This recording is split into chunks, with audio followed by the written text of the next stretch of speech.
places to go. Go. Hello everyone, welcome to DancePod with Skånes Dansteater. We're coming to you live from our sound studio and theatre here in Malmö. Our apologies for the delay in getting to you. We were experiencing some technical issues, but we're here now and we're thrilled that you're joining us. My name is Samuel. I'm a dancer in the ensemble here at Skånes Dansteater. And I'll be hosting tonight's special conversation with choreographer Lidia Wos. Lidia is currently choreographing our latest production, Wing Ding, which features 15 dancers from our ensemble, including me, alongside Malmö Opera Orchestra and 32 chorus members of Malmö Opera Choir. Wing Ding is set to premiere at Malmö Opera on the 10th of May, with performances running until the 8th of June. Now, 2025 marks a very special year for the company as we celebrate our 30th anniversary. Wing Ding takes centre stage to those celebrations, and it's a welcoming return to Lidia, who's previously created several original works on the company in the past. Now, before making the leap to choreography, Lidia was a dancer in the company for 14 years, where she was celebrated for her strong stage presence and idiosyncratic movement style. I think it's fair to say that she was a bit of an icon and is still a bit of an icon. Since leaving the company, Lidia has carved out a hugely successful choreographic career, working across a broad spectrum of different settings, choreographing and movement directing for dancers, actors, singers, semi-professionals and non-professionals. Now, before I go on to introducing Lidia, I'd like to mention that this is a live podcast. And for those of you listening at home, out there in the digital realm, whether that's on Facebook, Vimeo, YouTube, Instagram, you can actually interact with us and be part of the conversation by sending in any questions that you might have. So writing in the chat box or direct messaging with whatever platform that you're using. I will do my very best to keep track of those questions as they're coming through and get them into the conversation. But without further ado, Lidia, thank you so much for joining me. Welcome. Thank you so much. Och tack så mycket, as we say in Sweden. Oh, we're going to do it in Swedish, are we? We'll do it in English, definitely. First and foremost, how are you doing? I'm doing very well, I think. Yeah, I mean, still, every morning I wake up, I kind of can't believe that this is happening. It is like living in a dream a bit. So it is a very, very, very special time right now for me to work with this project. So in the spirit of this 30th anniversary, I thought we could start off our conversation by looking back and spending some time to reminisce on our shared histories in the company, because you and I danced together in the company for many seasons, so we have a very special relationship. So I'm wondering, looking back on those years of dancing in the company, how does it feel to be returning to the company right now and to be working here once again? It is an honor. I think it takes me back quite often now to my first performances at the Malmö Opera when I joined the company in 2002, and my first production on that big stage, it was Röden Rhapsody by Orion Andersson, a choreographer that we both met on a couple of occasions. Yeah. And I just still can't get around my head that this is really happening. You know, I've been standing on that stage like quite many years ago as a dancer, starting my career with the Skånes Dansteater. And soon, in 2 weeks, I'm going to move there with a group of 15 wonderful dancers. And I'm going to direct the choir and the orchestra. I'm going to be the one being there with a microphone, actually running the production. It is an amazing feeling. And as I said, I mean, still feels like a bit a dream, a surreal dream. Back in 2002, did you ever predict that you were actually going to be presenting your own work on that stage?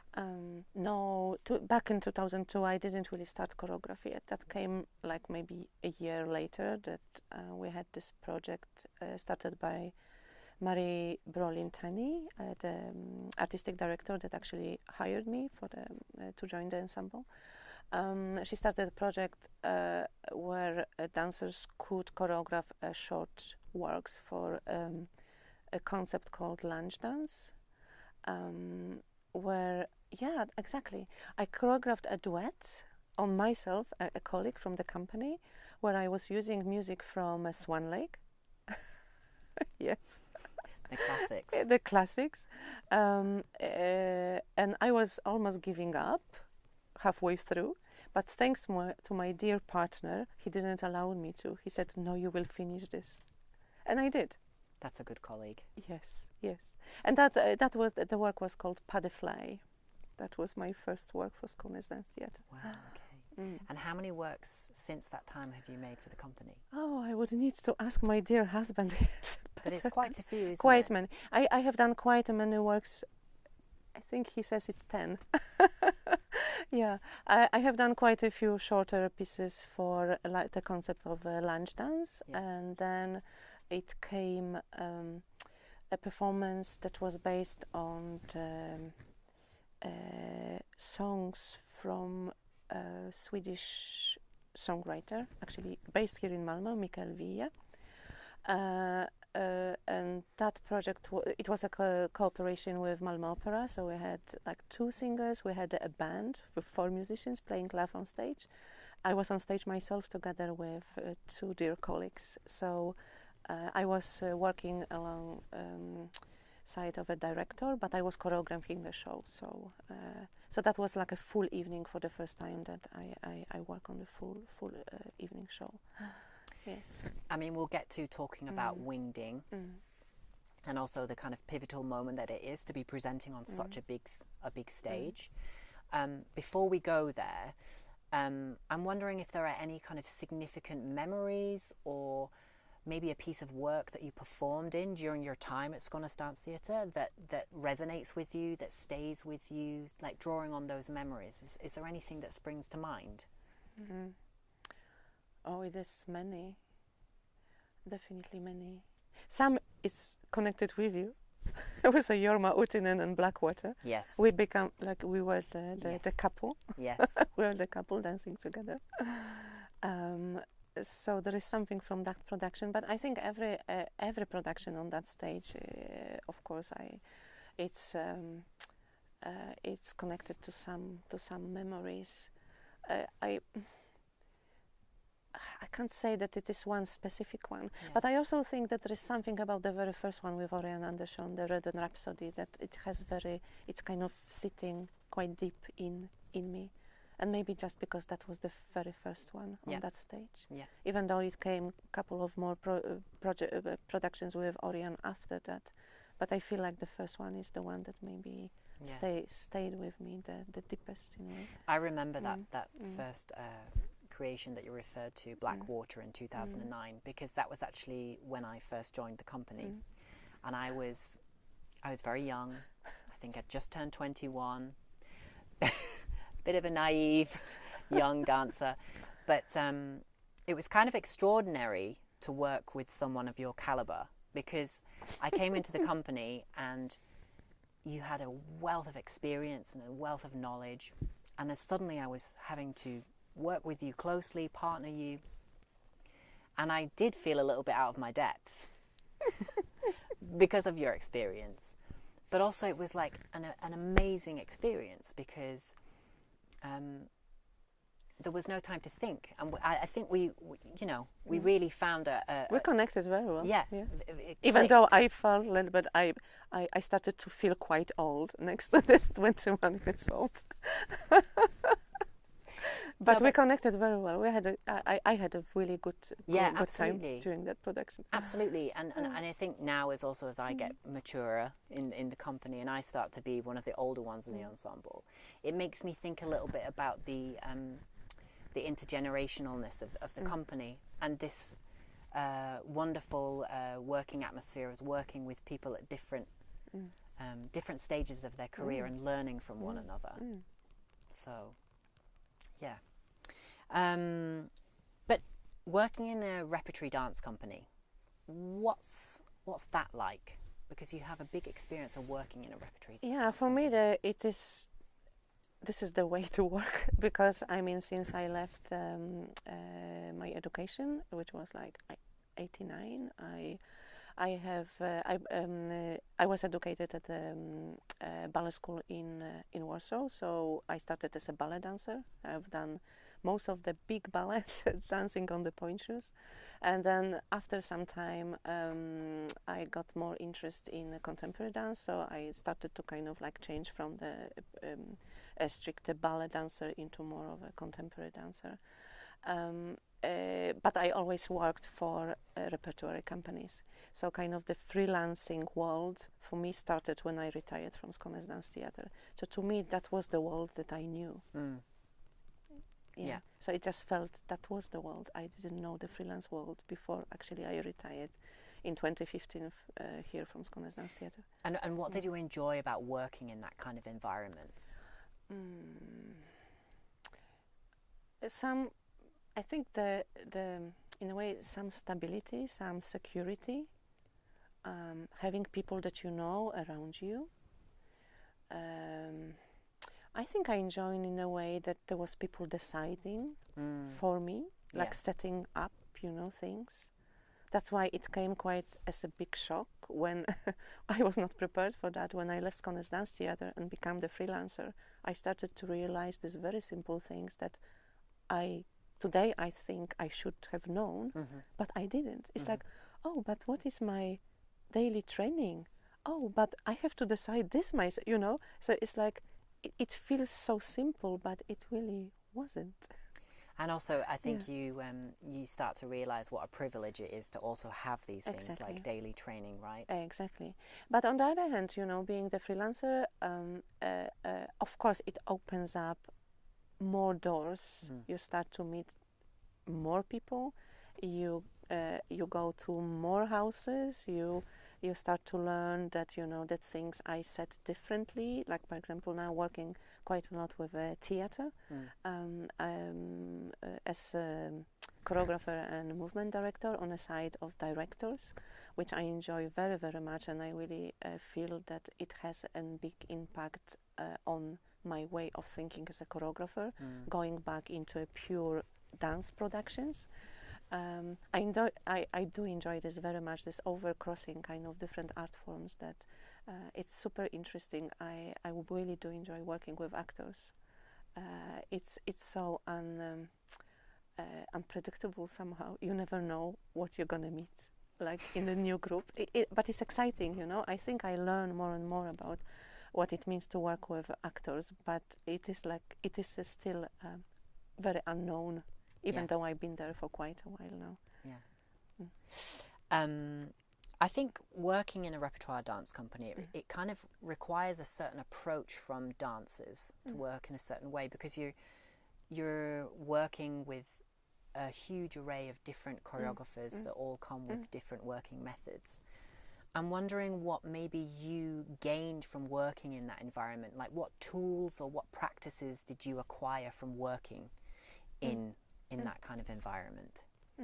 But it's definitely like every single choreographer that I have met working as a dancer had some impact on who I am today, of course. Both as an artist, but also as a choreographer.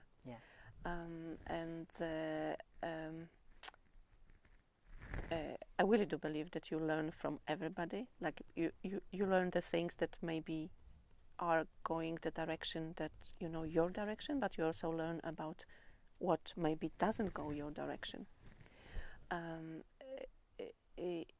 I will bring back Orion's name, because I think he's the one that actually opened up my musicality, like the way I listen to the music. There was something in his way of working that I still have with me when I listen to the music and when I make my choices with how I work with music.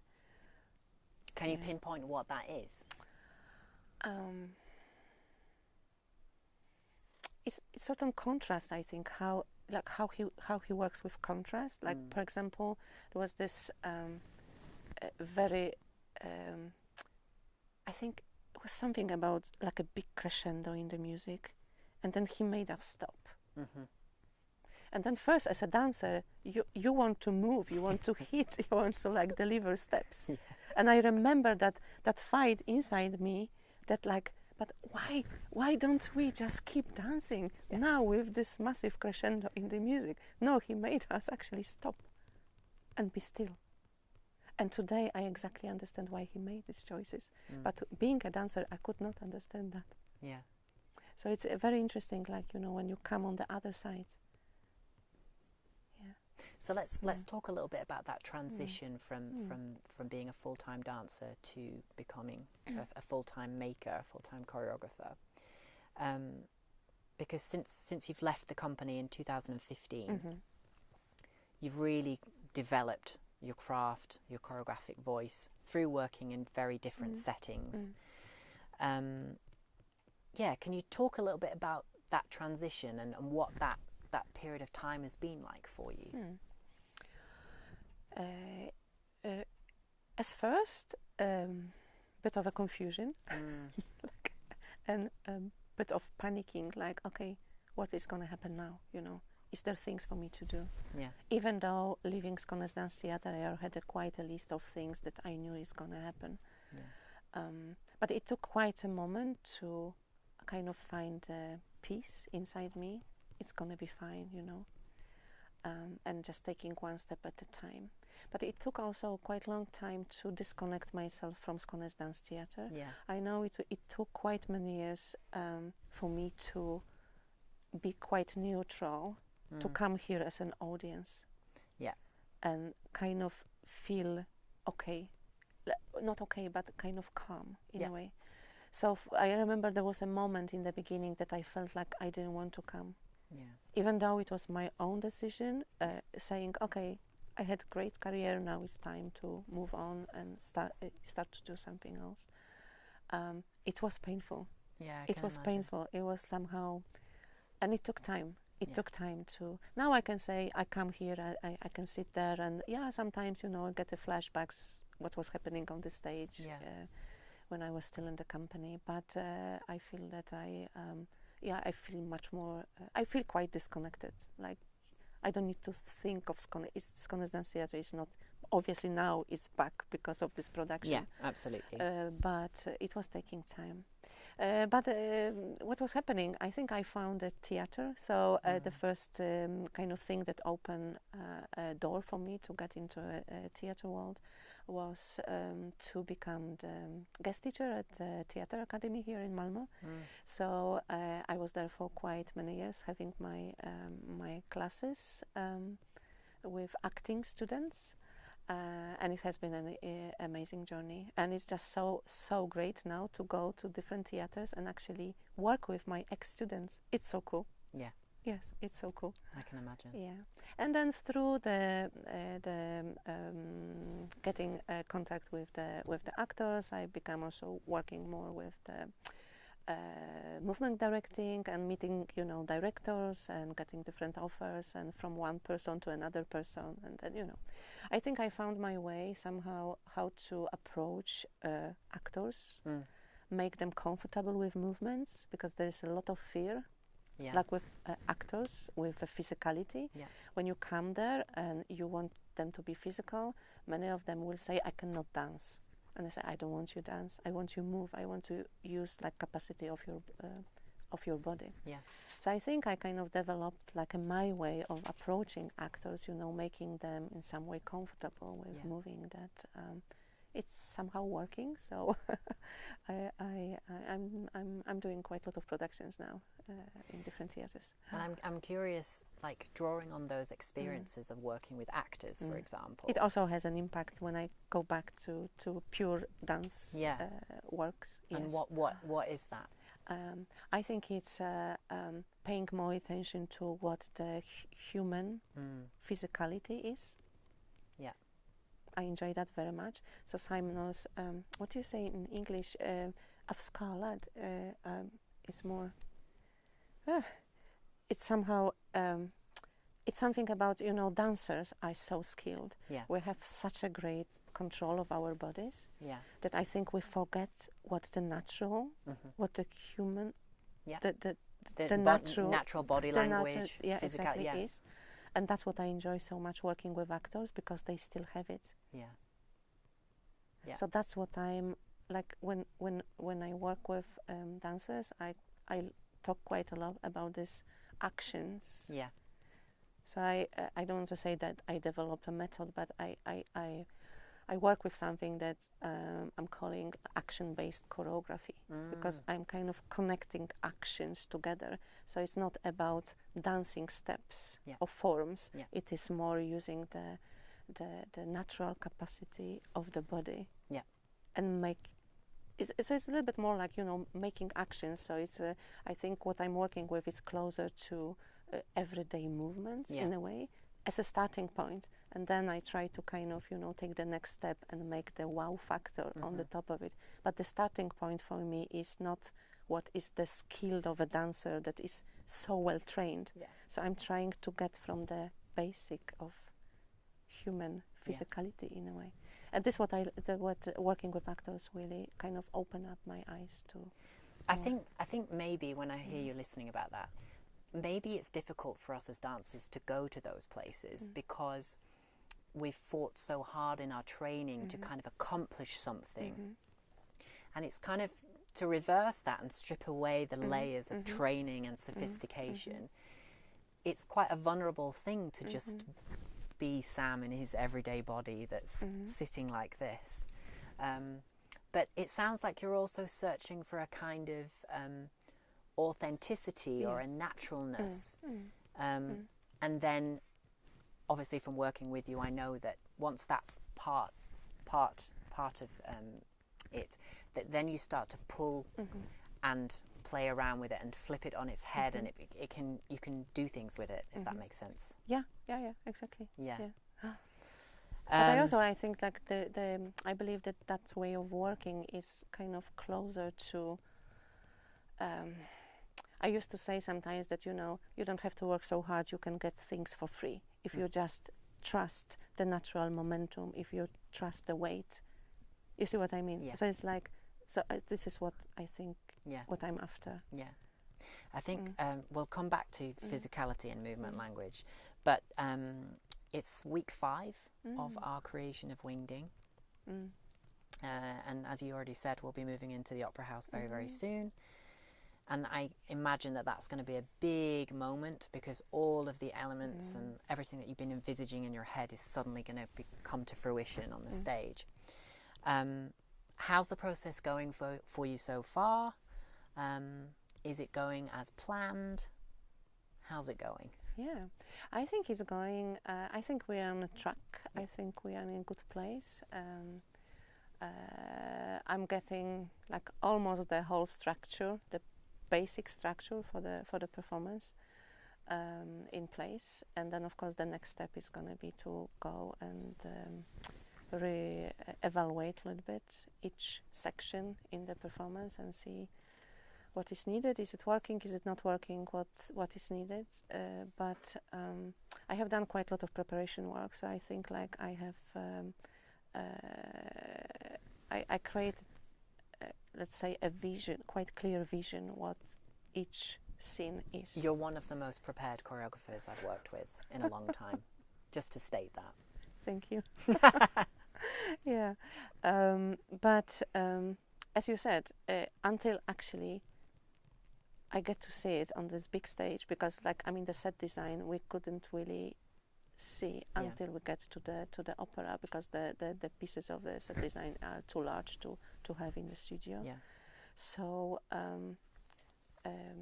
well, I just want to, I mean, I'm positive. I just want to trust that, you know, that all the ideas will just come through. So it's And with I mean, the premise of the commission was very much about the celebration and anniversary of the company.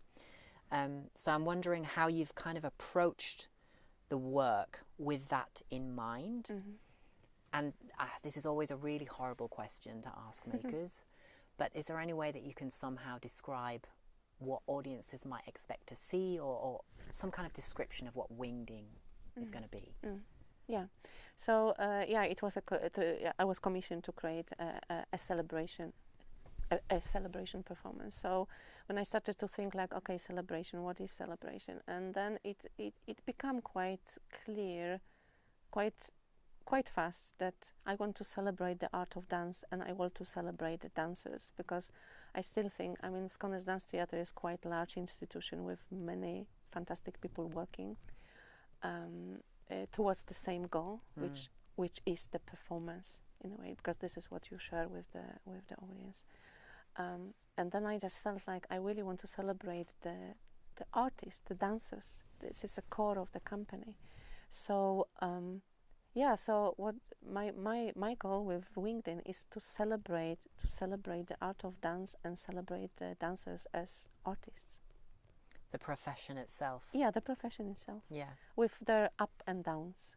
With their ups and downs. Ups exactly. and downs. Yeah. But I'm always struck by your sense of like you always strive to find joy in what you're doing. And there's a real sense of optimism with how you're working. Have you always been like that? Has that come since you're not dancing yourself as much? Just that kind of sense of abundant respect and admiration for dancing. Like, where does that come from? Has it always been there? When I was still working as a dancer, I was always trying to. I was trying to be positive. I was trying to see, to find always something positive in whatever that was. But I also think that my experience working with very many different choreographers also taught me something. Yeah. That what is the process that is, how do you? What kind of process is the process that an artist can deliver on their best? You see what I mean? Yeah. So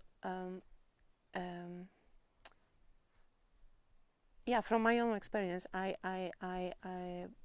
for me it's very important that I approach people with a full respect.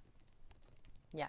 That's and I think that's really evident in the studio with how you're working with us as performers as well. Is I think first of all you're very conscious of making everybody feel quite seen, and also giving space, even though you're very prepared and you have a very strong vision, and we're all working towards that vision. You're also very prepared for people to contribute and give space for individuality and individual expression. That seems to be quite important to you. And especially in this show, I think, because like when I talk about celebrating the art of dance, but especially celebrating the dancers as artists with their full potential. Yeah. And it's not just the body, it's also the mind, it's the creativity, I also, with this production, I promised myself that the celebration is not the premiere and it's not the performances. I wanted to celebrate the process of Wingding. And that's what I also said. I invited the dancers into my process to celebrate the process. Yeah. So so we are celebrating the creation. Yeah. Not celebrating the premiere. Yeah. Yeah. That's a really nice way of looking at it. I also really treasure process myself as a dancer and a performer. I think performance is one thing, and that's incredibly precious, but the space and time and what can happen, the sense of potential in a process is really exciting, especially when we're such a big cast and there's so much inspiration and so many different ideas in the room. Like it's a melting pot in that sense. You brought in a very large amount of images into the studio. So I just want you to talk about that, because they're super beautiful images, and I think that also relates to your work, because you have a very distinct aesthetic, and I think you're quite a visual person. So do you want to maybe just talk a little bit about about that? Yeah, it is something like in the very beginning when I started to choreograph, I would pick a piece of music and then listen to that music, and then from that listening I will start to just see things, like, you know, things just appear somehow. So yeah, there is something about this visual that this is how my brain is functioning, that I just see these images and start to connect. So it's a little bit like doing a puzzle work, that you start to kind of click them together and then they become one bigger picture. Yeah. This time working with a composer, because we have a new composed music for Wingding by Anders Ottman, which is a composer that I have worked with on one occasion before. I developed certain synopses also for Anders with images, like how the music looked to me in images. So so the images, it's like, I don't know what I should say. I just see it. So some of the images trigger him to write the music, but then when I'm listening to the music, I start to see other images. Yeah. So it's like, never-ending story really, with getting inspired from each other. I mean, it sounds like a dialogue between the two. It was very much like a dialogue, yeah. And I think it's fair to say also that music is a very big influence on you in how you create. And Anders is quite an integral part of the process in itself, because I think your work is very much about transporting people into a special universe. And you've got quite an eclectic array of different music genres within it.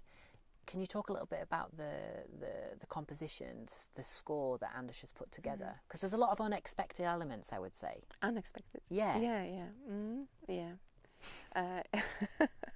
So as I mentioned before, I developed this synopsis for the 13 different scenes that covers 2 acts of Wingding, and then I will call them tableaus, let's say. So we have 13 different tableaus, and then each tableau has, maybe not necessarily a clear theme. Sometimes maybe it's a bit of a theme, but often it's a certain mood. To also make sure that we have this, up and down waves happening during the show, so we don't end up in the one mood. I don't know. Did I answer the question in some way? But music does have a special significance to you when you're making work. Yeah. I have a music and I work with music, so I don't. Or sometimes I can ignore music, and I would say that, okay, don't listen to the music. Keep your own pace with things. Yeah. So we don't go kind of parallel the same. Yeah. It's interesting because you referred to contrast earlier on, and I would say that contrast is appearing in many different parts of the creation, in how you're relating to music, also in terms of physicality and how we're relating to each other. You're quite conscious about not necessarily going with what's expected, but going. I like surprises and unexpected. Yeah, definitely. Yeah. Twists and turns. I think also, in a lot of your works, what I really like seeing is that you always kind of highlight the human spirit in some way. And there's a real sense of intimacy and relationship. Malmö Opera is a big stage, and this is a big production. So I'm curious to know how you're thinking about scale in relation to intimacy, for example. So because we're going to have this spectacle, but then you also want the intimacy. How do they? I believe that both is possible. But of course with this production I put an extra focus into the because of the size of the stage, and also having the group of 15 great dancers. I see a need of being physical with this group of 15 driving forward, have explosion of energy, covering the space, making sure that we think of 360 degrees, you know. But as a contrast to that also is this more of a intimate meetings. Yeah. Yeah. And right now it feels like you're working quite with broad brushstrokes. It feels like you're trying to find the structure before you start going in and start refining. Is that a conscious approach or a way of working? Is that something that you normally do, or is this particular to this project? I think it's quite what I used to do. Yeah. But I think what is special with this production is that I really wanted to make sure that before we move on to the big opera stage, we have a concept in place. Yeah. So even there is maybe details, you know, that we still don't know, still the concept as a concept it has a proper structure. Yeah. Because there is quite a lot of pressure with, you know, when we move to the opera and then we meet the orchestra and then we have all these technical things that we have to solve that we couldn't take care of before. I feel that this is necessary. So that's why my choice to make sure that all these 13 different sections are in place. Yeah. Yeah. Yeah. And I can imagine that maybe it's a little bit frustrating. I don't know how you experience that, but it's in terms of, like, I used to work like this. So for some dancers, it can be a little bit maybe not confusing, not problematic, I don't know, but maybe a bit challenging, you know, because I'm jumping so much. Yeah. I will say like this, okay, today we focus on this, tomorrow we focus on that. And you, even if I say, okay, this will be used in this scene, and then suddenly lands in another scene. Yeah. So there is this of puzzling. So maybe I should ask you a question. How does it feel to be a dancer in this kind of process? I think it depends how you look at it. I would like to think that I'm trying to take the focus of my personal journey within the piece away. And trust that that's going to come with time, because right now we have to kind of think a bit more globally and think this is a huge team effort. So, yeah, of course, there are some moments where fleeting between different scenes, you feel a bit discombobulated and you don't really know what goes where and when and how. But it's also okay. It's also okay because I trust that it's all going to fit together. So I think patience is maybe something within it as well.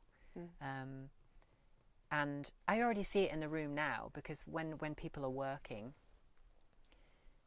through repetition, things start to happen, layers of detail, craft, it's all happening already in the room.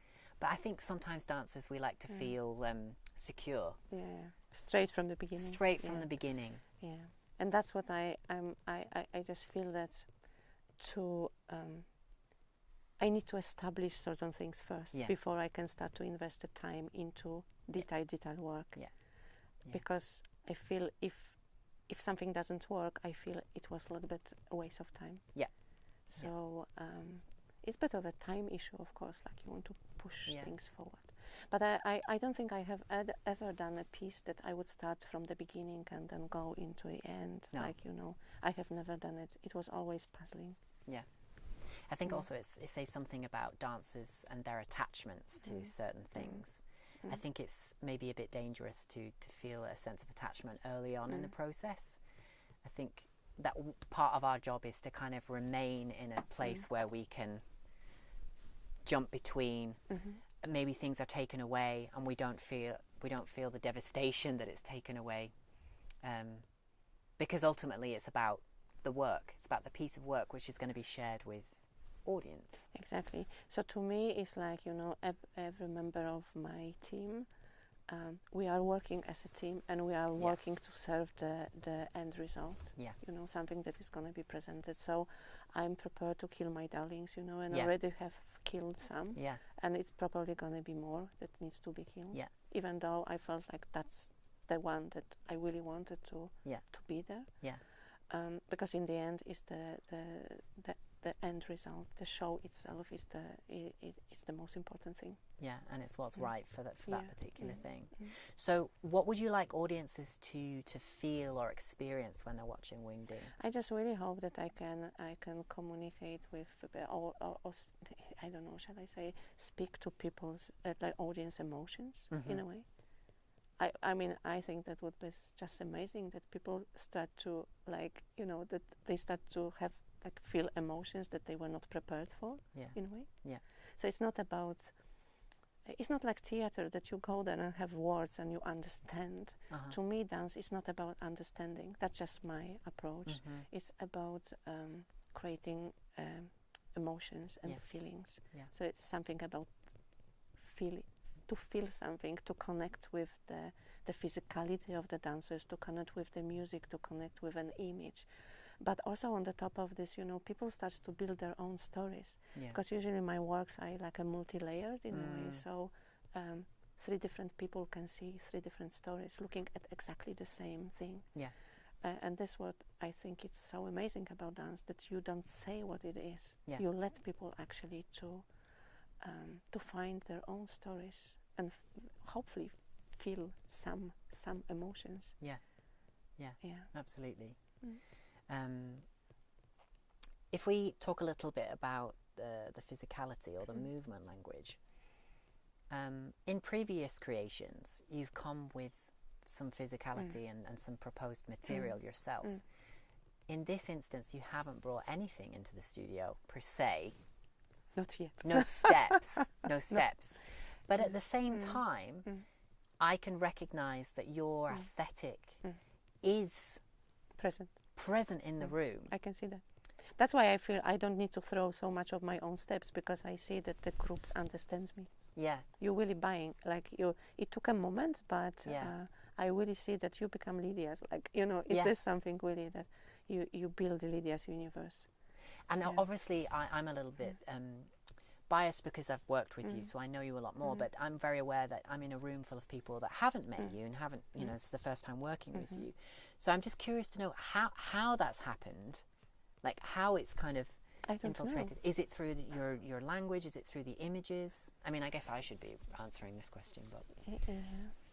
it's hard for me to answer because I don't know each of your process. Like, but what I can say, what I witness in the room is that you join my universe. Yeah. Oh.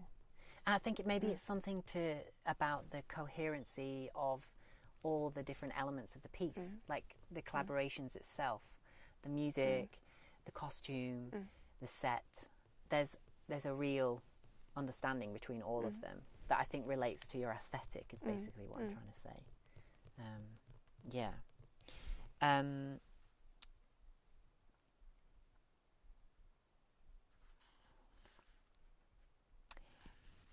Saying that, I think you're also because you're giving so much space for us to work. You kind of rely on us as dancers to kind of really fully commit to contributing to the collectiveness of the project. So I wonder do you have any kind of strategies or ways that you gain trust from the performers that you're working with, or that we're working in the way that you would like us to work? Oh, okay. Yeah. Yes. Perhaps it's just about giving space. Maybe. I don't know. But it's not necessarily a conscious thing that you're... I mean, I believe in creating a good working atmosphere. Yeah. I believe in treating people with respect, so they can act on their best. Yeah. This is what I believe in, and I think that's I can say that it has paid off in all the productions that I have done so far. Yeah. And what I can see here happening, it also pays off, just kind of, you know, trusting people, because you individuals with brilliant minds and great bodies. So, but you know, because it's okay. I didn't come to the studio with ready steps, No. but I'm there present Absolutely. with you. So it's not about say leaving you alone with all. Like you know, you could say, okay, do something. Yeah. It did happen to me before as a dancer. Yeah. I was asked this question: can you go on the side and do something? Yeah. So it's like I want to make sure that I'm there, I'm present, Yeah. I'm navigating things. Yeah. I don't know how that feels, but this is at least how I'm thinking. Well, I Yeah. think what's really nice about working with you is also you have a full understanding of what it's like to be within both different roles, because you have been dancing in this kind of production and also leading. So I can imagine that having the experience of those both roles really informs how you're working. Sometimes I feel like I wish that I could let go of the Lidia the dancer and having the understanding for that so deeply, like a so deep understanding what it means to be a dancer. But it is still sitting very, very deep in me. So I always, you know, I have quite easy say, oh, but you can take it, oh, but be careful, but you know. So sometimes I wish that maybe I could just, you know, say, just do it. No, I'm joking, but you see what I mean. It's it sits very still deep in me. Yeah. I don't want people to suffer. Yeah. Yeah. Yeah. I don't. Yeah. Yeah. Do you think? I get the sense that you're going to make a full life out of dancing, like it's a lifelong practice for you. Movement is so important to you. I feel like you're going to be moving for years and years and years to come. At least at the gym. At least at the gym. I don't know. We'll see. We will see. No, but it is. Yes. It's. I mean, I started as 5 years old. You know, going for ballet classes, and today I'm closer to 55. So it has been 50 years of movement in my life. Yeah. I want to talk a little bit about one memory that I have of you, which was during the Feeling of Going. So we made that piece in 2013, I think, with Ben Wright. And this is a very present memory for me, because towards the end, it was quite a demanding piece for me. I was very busy in it. But I remember towards the end of the performance, you did a duet with Peder to, I think the title was called Grow Till Tall or something. Grow Till Tall, yeah. That's true. And it was a moment in which I was carried from one side of the stage all the way around to the other side. I was not aware of that. And I was just watching you, basically, dancing. And because I'd been through such a journey within the piece, it was also a moment for me to just be and let go, and also just watch the beautiful dancing that was happening in front of me. But it's a moment which gives me goosebumps, because there's something about your stage presence, and also the way that you go from simplicity to complexity that I always found really, really satisfying to watch. But do you remember any of the Feeling of Going? Do you remember that duet? Of course I do remember. And what do you remember? Of course I remember. I really enjoyed dancing it. It was a very it was one of those moments, you know, that you want to carry with you. But also a very special moment, because that was my goodbye with Skånes Dansteater. Yeah.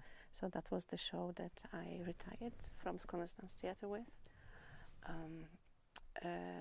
So in a way, I wanted to erase it, you know, kind of like disconnect from, but it is impossible. I remember the song, and I remember, I think, quite a lot of the movements, actually. Do you? From the duet, yeah. Wow. Yeah.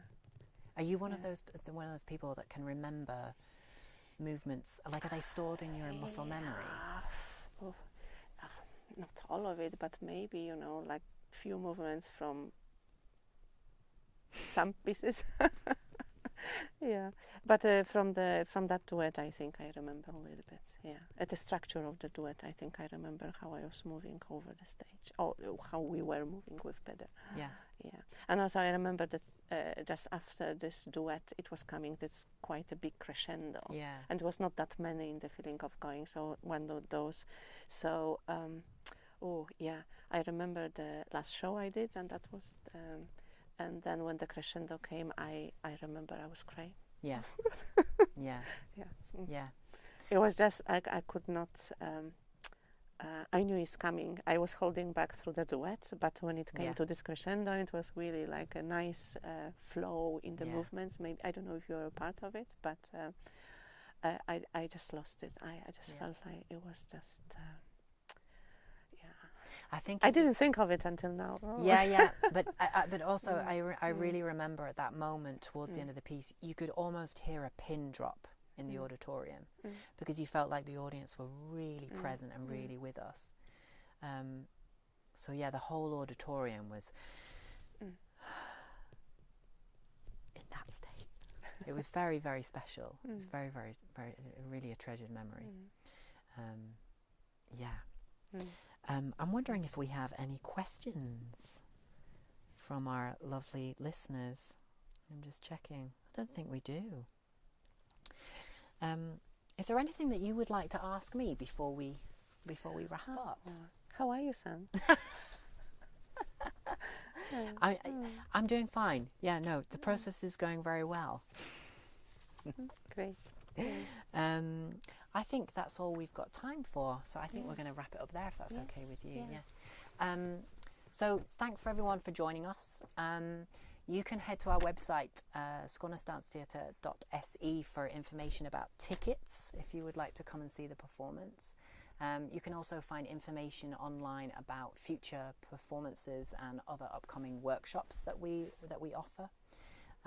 But from all of us here at Skånes Dansteater, thank you so much for listening, and we'll catch you next time.